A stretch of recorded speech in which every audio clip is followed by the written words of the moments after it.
Welcome back. We're continuing the news. Now, in this evening's edition of the Health Report, Shamila Pullen looks at oral cancer.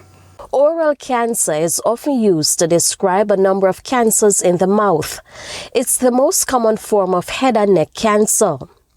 Consultant ear, nose and throat surgeon Dr. Martin Smith says 60% of persons diagnosed with oral cancer have a 5-year survival rate. In Jamaica, as we said, the incidence is, while it's less than 1%, it is in the top 20 cancers in Jamaica, and it has a fairly high mortality rate, with about 40% of persons dying within 5 years.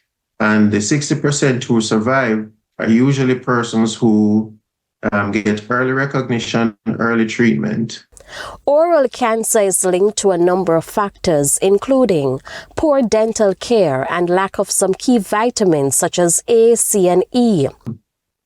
In other countries outside Jamaica, oral cancers in young persons have been increasing because of the incidence of the human papilloma virus as another cause of oral cancers and oropharyngeal cancers.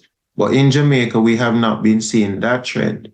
We still have most of our oral cancers arising as a result of smoking and alcohol, as well as certain other dietary risk factors. Oral cancer can affect any part of the mouth.